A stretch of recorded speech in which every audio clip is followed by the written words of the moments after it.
So what we have did till now, we have calculated two ingredients of calculating the cost of equity. That is the risk-free rate and the equity risk premiums. After both these ingredients, you can estimate how much return you expect to make in an investment of average risk. For that, you will need to calculate beta.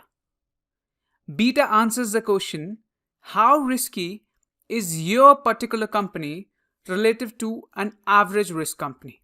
Beta is a measure of the relative risk of your specific company. Beta tells you whether your stock or share of the company is of average risk or twice the risk, of half the risk as compared to what? The entire stock market. This relative risk measure is called beta. So how does exactly beta works? Beta measures the returns earned by a stock, that is the stock which you are targeting, against the total returns of the entire stock market. The standard procedure for estimating beta is to regress a stock return against the market returns. What is regress? Regress is basically nothing but a statistical formula to calculate how much returns are earned by your stock as compared to the entire returns of the entire stock market. It tells you how a particular stock moves with the entire stock market. So for example, a stock with a beta of 1.5 means that if the whole stock market moves up 10%, then your stock will move up 1.5 times of that 10%, that is 15%. So how do you calculate this beta? The standard procedure for obtaining beta, as I said before, is to regress. Regress is a statistical term. The return of your stock against the returns of the entire stock market. Let me give an example. Let's calculate the beta by using regression analysis.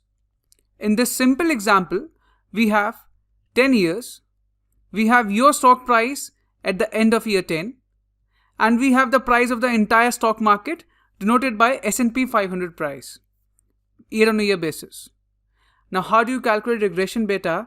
Is basically there is a formula in Excel, and what we do is we use data analysis to calculate the regression. What we do is we take the stock prices and the price of S&P 500 and see how they move in relative to each other. Now you don't need to calculate it when you are doing valuation. The beta value can be easily found on the internet. This is just for the understanding of the beta purpose. We go data analysis, we have regression. In regression, what we do is we take the input Y, input X range, and we took G7 to G16, that is our entire stock price, and we regress it to the price of S&P 500, that is H7 to H16. And it's simple, we calculate, and here we have a multiple of lines, a multiple of data analysis. Now you don't need to look at every one of these numbers. The most important point is this. This is what we called regression beta. And this regression beta shows 0.92. What this means is that our stock price has a beta of 0.92 with the entire stock market. Right? The price of S&P 500 and our beta has a correlation of 0.92. Now what will happen if I drastically reduce or increase the price? Let's say if instead of 22, let's take it as, let's say 2200. Now what will happen to our beta? Again, we put the data analysis, we put the regression, we put again the same inputs, and we can see our beta reduces significantly. From 0.92, it becomes 0.54. Why? Because when we see the prices of our stock prices in this 1 year, we are not moving in relation to market. We have moved a very, very farther amount from the price of S&P 500. This is called regression beta. In real life, you don't need to calculate regression beta. You can very easily find it on the Capital IQs or the S&P 500 websites or even on the simple internet.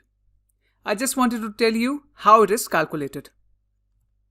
Now, some people in finance think that this is the end all be all for defining or calculating risk of your particular company. And I will argue it is one of the most horrific way to calculate beta and accordingly your cost of equity.